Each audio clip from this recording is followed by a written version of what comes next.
This is America in the Morning from Westwood One. Good morning, I'm John Trout. It's Monday, November 10th, 2025. Here's what's coming up on America in the Morning. Senators agree on a deal to end the government shutdown. Why can't you all just work together? I'm John Stolnis in Washington. Even if the government shutdown had ended last week, there may be flight delays on the horizon for Thanksgiving. I'm Jeff McKay with the details.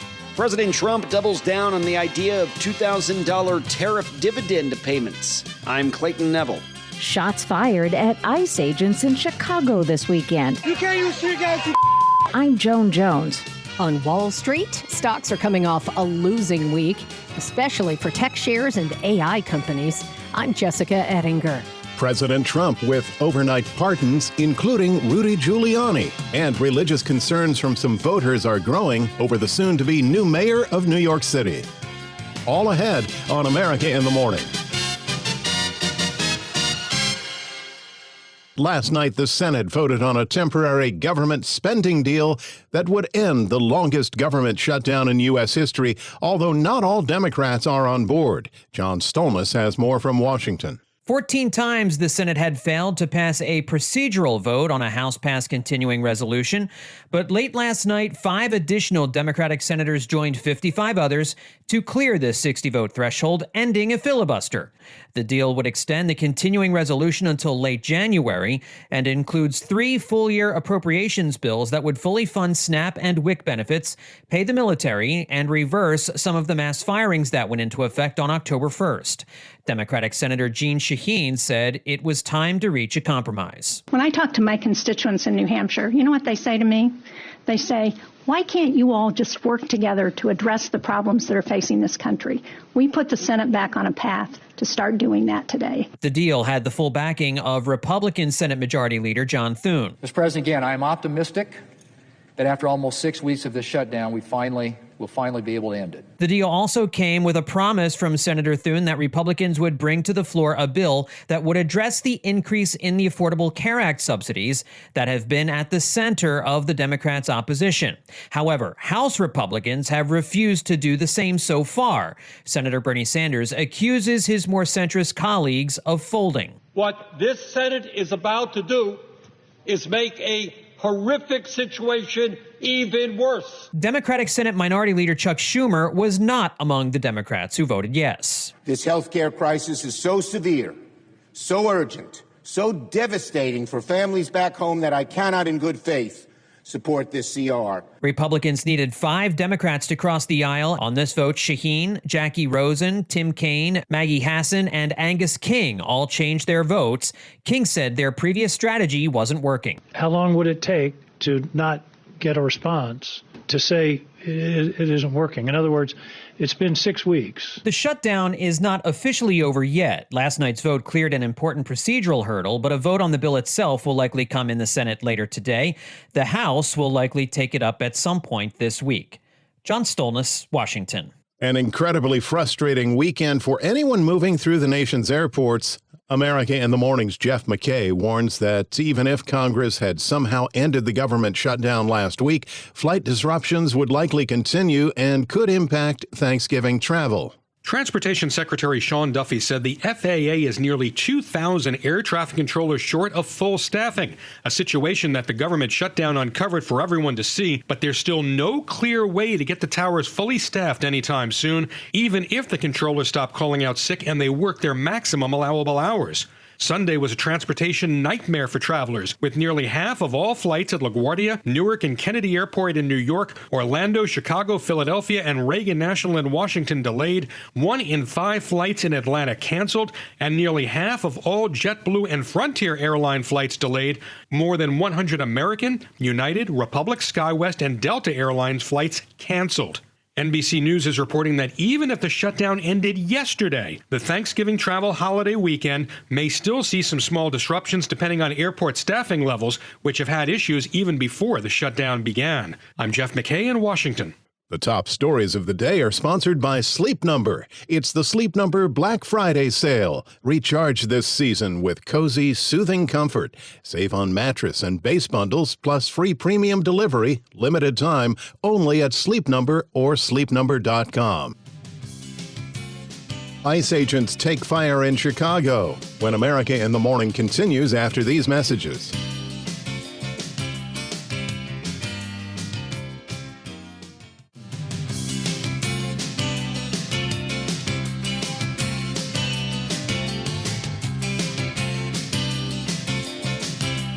Welcome back to America in the Morning. Here's AccuWeather.com meteorologist Matt Rindy. A major storm system is moving through the Northeast today with some rain shifting northward ahead of it into New England. Some of the rain could be heavy along with a rumble of thunder.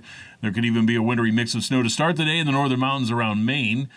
It is going to be quite cold following the storm through the Plain States into the Great Lakes as well as the Middle Atlantic and Southeast. This is producing or going to produce widespread snow showers from easternmost Wisconsin and Illinois into Michigan and New York, and as far south as Kentucky, Tennessee, and the western parts of North and South Carolina. And there could even be a few flurries in northern Georgia.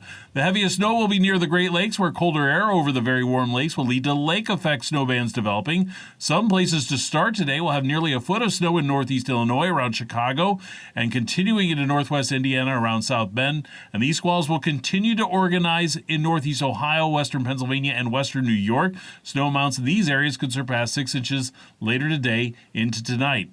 Outside of the snow, it will be cold from eastern North Dakota through western New York, and then southward through much of Iowa and Illinois into much of Kentucky and Tennessee, where highs will only be in the 30s and even a few 20-degree readings in higher elevations.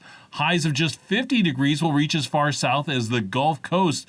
For the northern areas, this is about 5 to 10 degrees below the historical average, but in the southeast, this is going to be 20 to 30 degrees below average. Looking farther west, it's going to be dry with some warmer weather building into the western plains. It is also going to be dry along the west coast.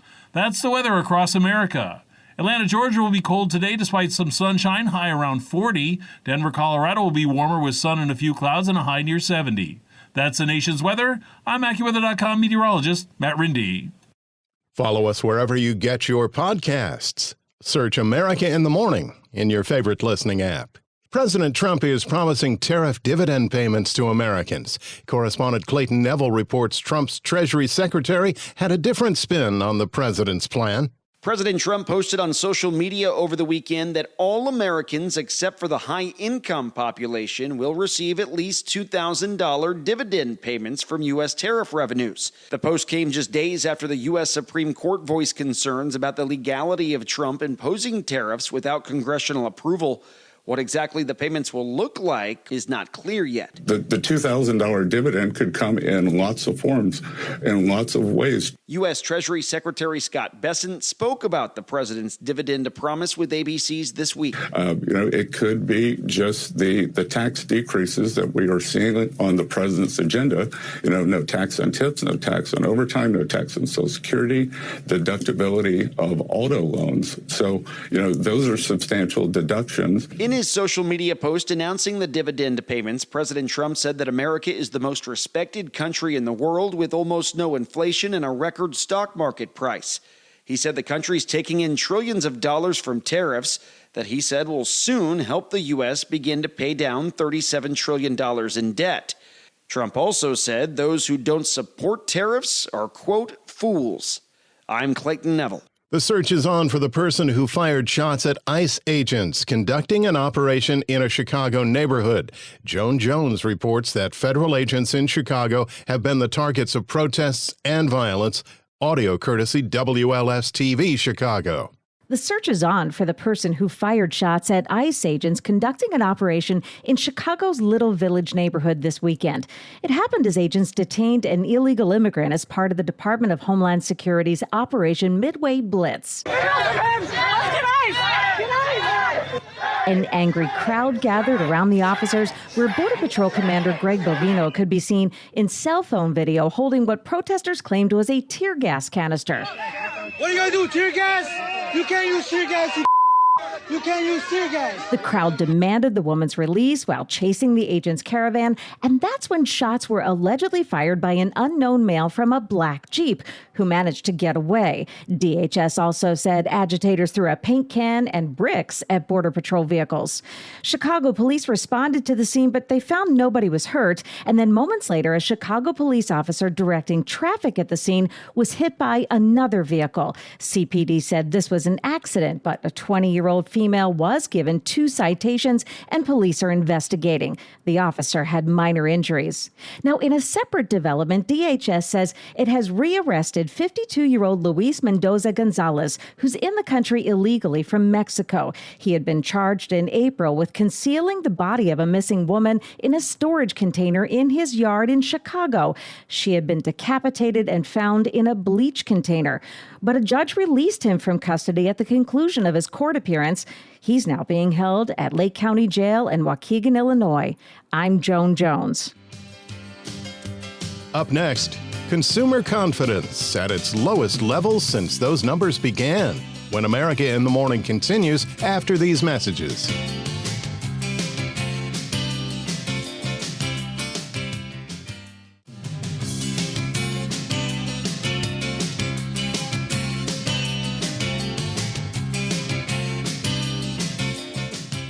The Business Report is sponsored by Gusto. Gusto is a simple online payroll and benefits tool built for small businesses. Learn more at gusto.com/radio. Here's CNBC's Jessica Ettinger with the Monday Report. Wall Street opens this morning after the worst week for the tech-heavy NASDAQ since last April. The major averages all start today after a losing week. Consumer cyclical stocks really trade in a bad way while AI has driven everything in the market. And so it puts the market in kind of a vulnerable spot. 314 Research's Warren Pies on CNBC. And here's Paulson Perspectives author Jim Paulson on CNBC. Pressure is ramping up here. The Challenger layoffs have exploded here of late, though the job market looks like it's ground to kind of a halt. And then you got confidence cracking big time on Main Street, and you're really ramping up pressure on food stamps and heating needs down the road, and also the big one might just be airlines. A lot of you are pretty unhappy with inflation that's steadily rising since last April, the job market that's been steadily slowing, and more. Consumer sentiment is at its lowest ever since the University of Michigan started keeping track. Headline number 50.3, the weakest since, if you go back to the 70s, that's still the low. 52.3 on current conditions, another huge miss. You're now going back to, once again, I don't have a number this low, and I go back to the late 70s. That's CNBC's Rick Santelli. And here's JP Morgan's David Kelly on CNBC. The economy is not in a recession right now, but it is slowing down. What's going on in the backdrop here is we're seeing a decline in the number of available workers. We've seen a huge turnaround in immigration. And if you look at that National Federation of Independent Business survey there, businesses cannot find, they're having a very hard time finding workers at all, but they really can't find the workers with the skills they need to do the job. So it's a low demand, low supply labor market, and it's indicative of an economy that's just, the battery's just running down here. There was no jobs report last Friday, so CNBC put together some alternative data from research firms. Let me give you the jobless claims data. It's gathered individually from the states, seasonally adjusted by Haver Analytics, our data provider, rising by 10,000 on the week. It's the top of the range where they've been the past several months. Though continuing claims, that keeps edging higher together with that surge in mass layoffs that we reported yesterday from Challenger. Well, that suggests maybe some further weakening ahead that bears watching. We do have a slew of alternative jobs reports giving an impression of a labor market, I would say, cooling but not crashing. None of the indicators are giving runaway signals either way. CNBC senior economics reporter Steve Leisman. On today's watch list, we get earnings from Instacart, Tyson Foods, Occidental Petroleum, and more. Thank you. There's CNBC's Jessica Ettinger. When we return on America in the Morning, plenty of presidential pardons after these messages.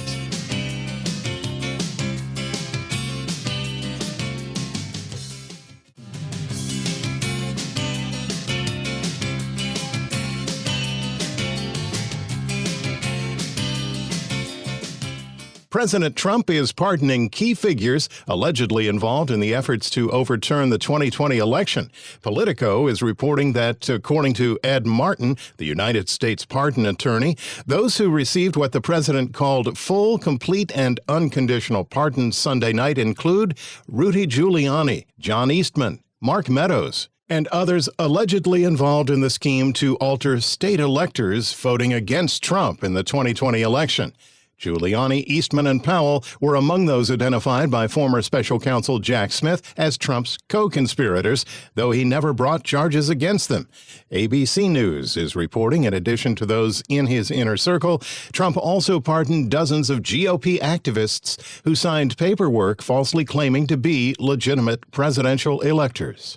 Shifting gears, there's talk of people moving, others who fear their taxes will go up, and some who feel that crime will become an even bigger problem as New York prepares for the swearing in of the city's first Democratic Socialist mayor. Correspondent Walter Ratliff reports there is Jewish reaction to the election of the city's first Muslim mayor. I will be sworn in as the mayor of New York City. Within hours of Zohran Mamdani's election as New York's first Muslim mayor, there were swift and harsh reactions from his Jewish critics. Notably, the Anti-Defamation League, which combats anti-Semitism, launched an initiative to track policies and personnel appointments of the incoming administration. Throughout his campaign, Mamdani was steadfast in his criticism of Israel's military conduct in Gaza, depicting it as a genocide targeting Palestinians. I'm Walter Ratliff. America in the Morning for Monday, November 10th, 2025 is produced by Jeff McKay. I'm John Trout. This is Westwood One.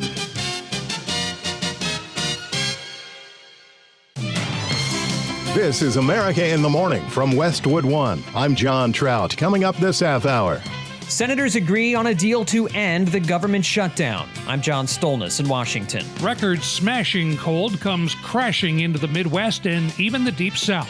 I'm Rich Johnson. The governor of California rallies in Texas. I'm Clayton Neville. UPS and FedEx say they are grounding their fleets of MD-11 cargo planes. I'm Jennifer King. The latest from the Middle East, Disney's YouTube problem. Robert Workman has sports and what could be lurking inside and outside your water bottle. This week's SNL host is facing backlash for her controversial monologue. I'm Kevin Carr. Back after these messages.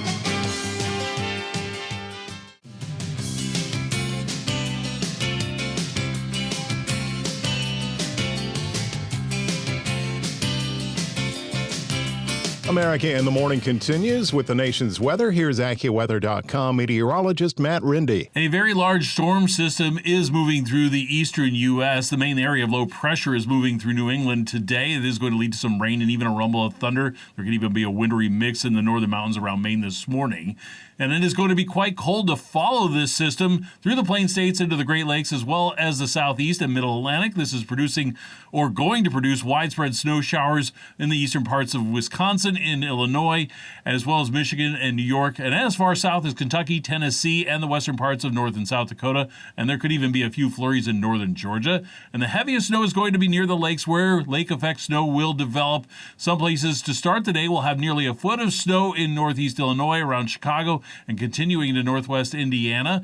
These squalls will continue to organize into northeast Ohio, western Pennsylvania, and western New York, and amounts could surpass 6 inches later today and tonight. Now, outside of the snow, it's going to be cold from the eastern parts of North Dakota through western New York, and then southward to much of Iowa and Illinois, into Kentucky and Tennessee, where highs will only be in the 30s, and there'll be a few 20-degree readings in some of the higher elevations, and highs of just 50 degrees will reach as far south as the Gulf Coast. Now, for the northern states, this is about 5 to 10 degrees below average, but in the southeast, this is 20 to 30 degrees below average. Now, looking farther west, it will be dry. It'll be warmer weather building into Montana and the western parts of North and South Dakota, and that will continue southward through eastern Wyoming, western Nebraska, into Colorado, western Kansas, and even parts of western Texas, where highs will be in the 60s to near 70. This will be several degrees above average in the north, but closer to normal in the south. That's the nation's weather. I'm AccuWeather.com meteorologist Matt Rindy.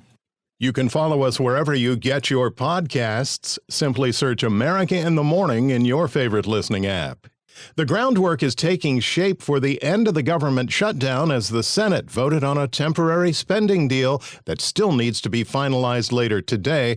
However, the Senate plan still needs the approval of both the House and President Trump, which could delay the end of the shutdown until later this week. And not every Senate Democrat was on board with the plan, which could also bring no votes from House members on both sides of the aisle.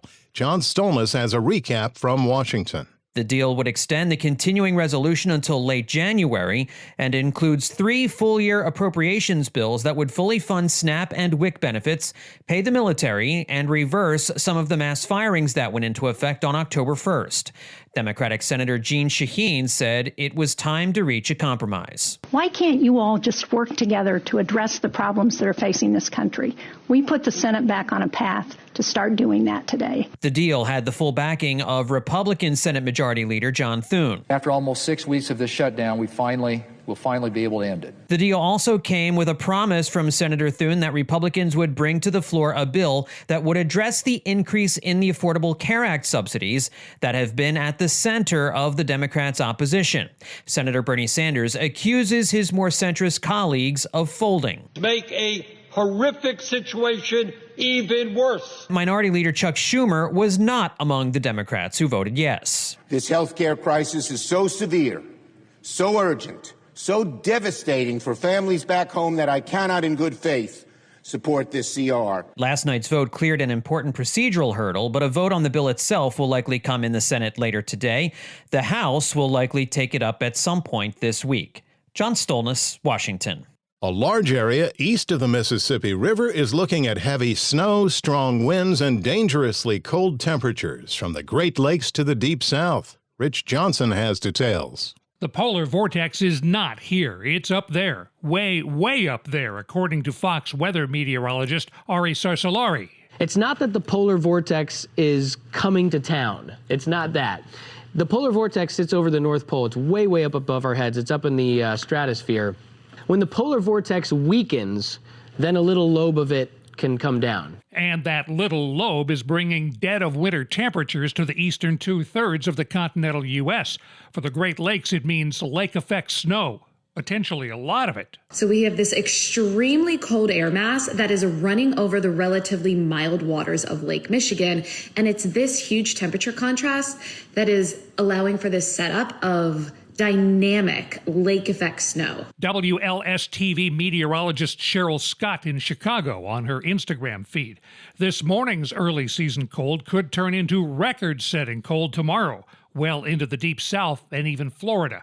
In Atlanta, Justin Lowry of the home heating company Barty tells WAGA-TV it's time to make sure your home's exposed pipes are empty and wrapped and the home heating system is working. The heat in the house is going to help keep the inside temperature warm to also keep the pipes from freezing. So you try to keep typically the temperature, you don't want that to get below, we recommend 55 degrees is kind of where the minimum bottom. Lowry also says check your smoke and CO detectors, as a sealed up house with a constantly running heater fueled by gas, oil, or propane can potentially be a problem.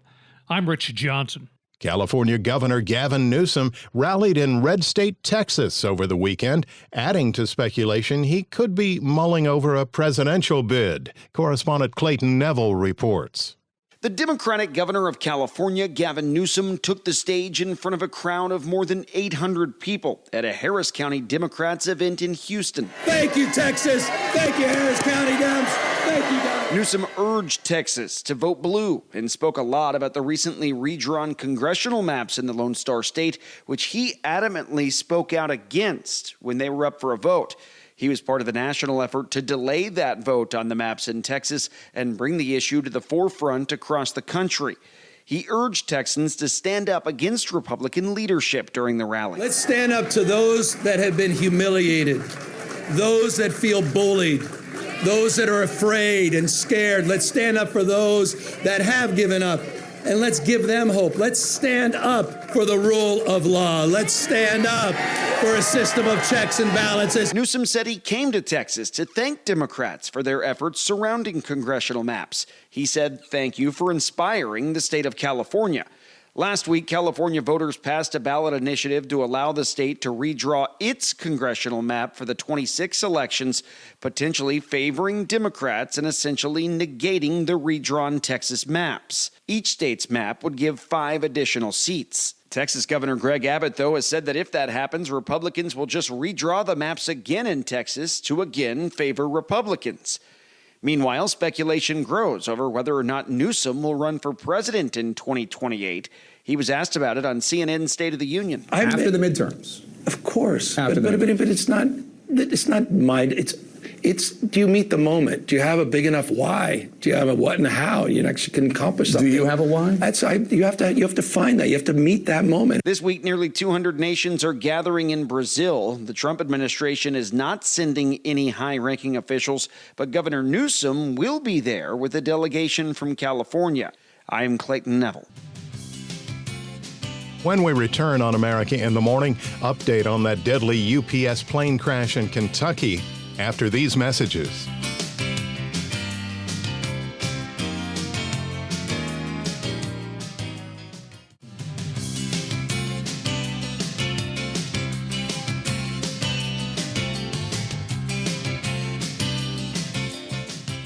Welcome back to America in the Morning. Two top leaders at the BBC resigned on Sunday amid an escalating scandal over impartiality and bias that plunged Britain's public broadcaster into crisis mode. The BBC's Director General, Tim Davie, and the chief executive of the news division, Deborah Turnus, both quit after it was revealed that the BBC had misleadingly edited a speech by President Donald Trump to make it appear that he had directly called for violence on January 6, 2021. The resignations come after a London newspaper published details of a leaked internal BBC dossier that included a whistleblower memo on the Trump speech. The BBC has also come under fire for their coverage of the Israel-Hamas war, with the news service having to make over 215 corrections and retractions since that war began 2 years ago. America in the Morning continues. In the Middle East, Israel confirms it has received the remains of a hostage killed in Gaza in 2014. As correspondent Mimi Montgomery reports, the bodies of 4 dead Israelis have still yet to be given back, delaying the implementation of the next phase of the U.S.-backed Gaza ceasefire. 11 years ago and 3 months, we stood here in August after Hadar was abducted, and we screamed that you cannot leave Gaza without bringing Hadar back. It was self-evident for us that the state of Israel will not leave fighters behind. Israel has received the remains of a Gaza hostage, which Hamas say were the body of an Israeli soldier killed in 2014 and held there for 11 years. His remains were the only ones left in Gaza, predating the current war. Hamas say it found the remains of Hadar Golden in a tunnel in the city of Rafah.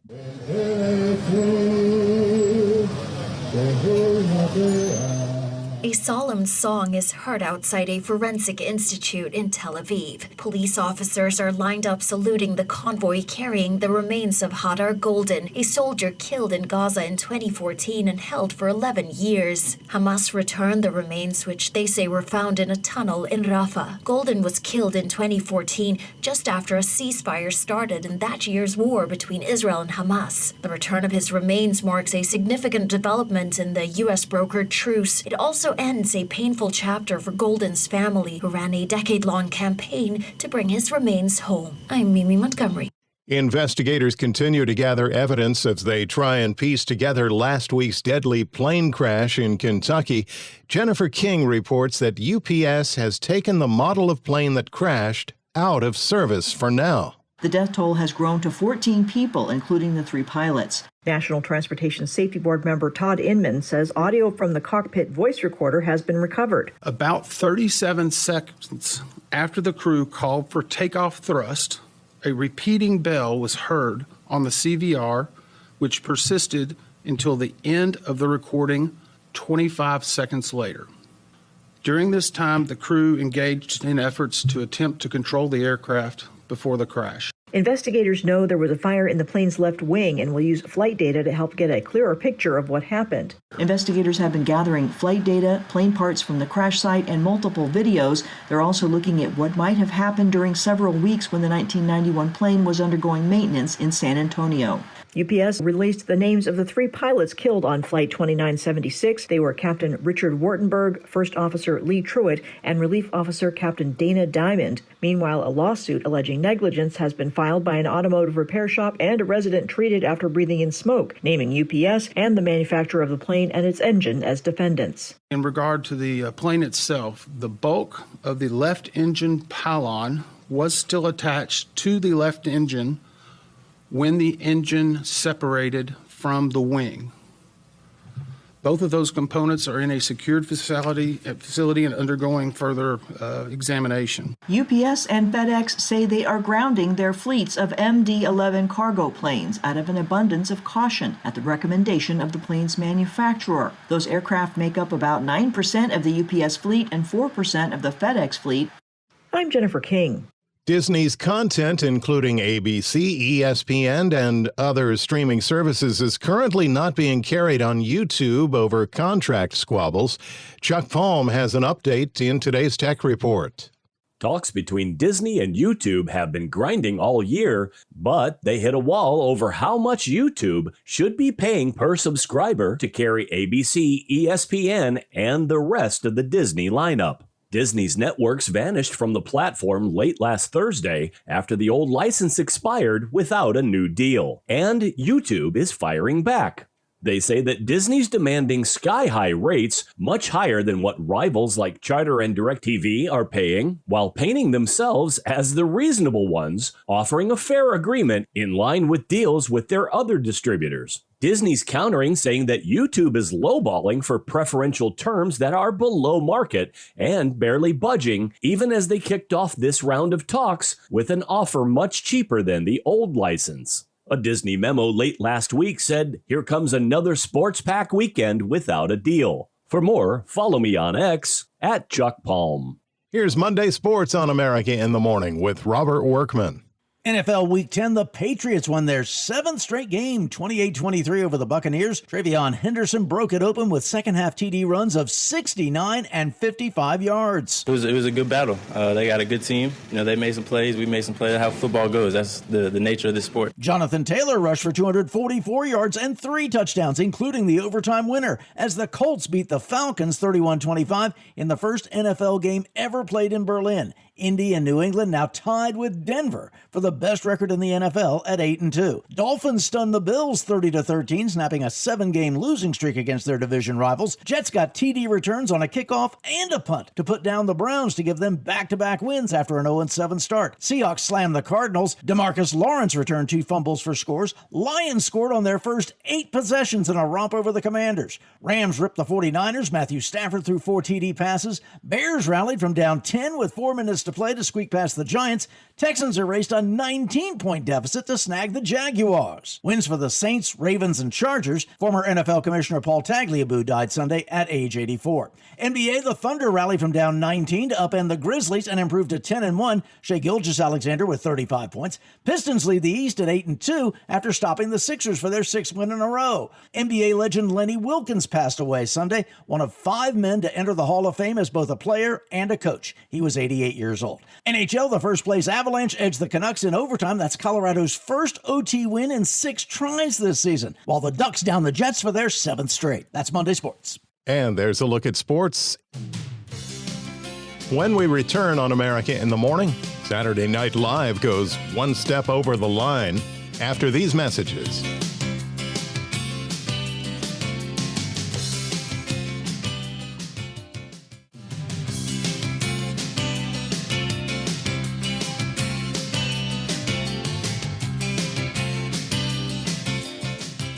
This is America in the Morning. Controversy for Saturday Night Live following what many believe was an opening show monologue that went too far. Details from entertainment reporter Kevin Carr. Comedian Nikki Glazer is under fire for her controversial monologue as host of Saturday Night Live this weekend. The 41-year-old comedy bad girl used her time to deliver a 9-minute stand-up set. She jumped right in and invoked the name of Jeffrey Epstein early on. Here I am in New York City, Epstein's original island. Later, Glazer pivoted to the subject of human trafficking. Every time you go to a women's restroom, a public women's restroom, and you sit in a stall, there's always a poster on the back of the stall that's asking you if you're being trafficked. Women, we have these, right? Yes, yes. They're in every stall. They're in every world language. I mean, English is really tiny, and it's like, you wish. Finally, near the end of the monologue, Glazer recounted her 4-year-old nephew asking to shower with her, of which she said the boy's mother approved. Maybe it's okay if you, come and supervise. And she was like, why? And I was like, because what if I molest him?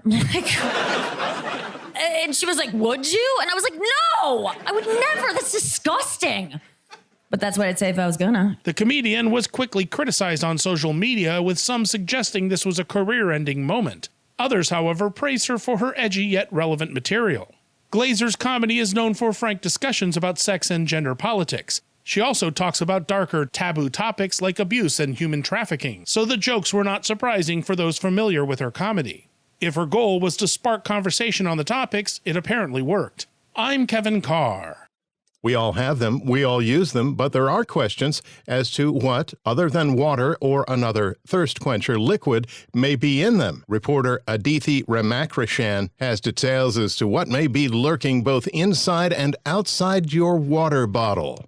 You're probably not cleaning your water bottles enough. Just because it's only water doesn't mean it can't get grubby. Water bottles pick up germs from our hands and mouths or when we share. Here's how to clean your adult sippy cups and how often you should do it. First, denture or retainer cleaning tablets. Turns out doctors recommend them for water bottles too. For a weekly deep clean, you can pop one in and let it soak overnight. Next, the dishwasher. If your water bottle is dishwasher safe, you can take it apart and run it through. Last, the classic soapy water scrub. A good daily wash with warm soapy water keeps away germs that are growing on the inside. And don't forget the straw. If you really don't feel like doing this every day, try weekly or every few weeks. But if you're filling with soda or a sugary drink, you really should clean every day, because bacteria love sugar just like we do. Other good habits to keep up are to rinse the mouthpiece over the sink when you refill and empty out old water every 4 to 5 days. And if you see mold on your bottle or the water inside smells funky, don't drink it. Aditi Ramakrishan reporting. That's our show for today. America in the Morning for Monday, November 10th, 2025 is produced by Jeff McKay. I'm John Trout. This is Westwood One.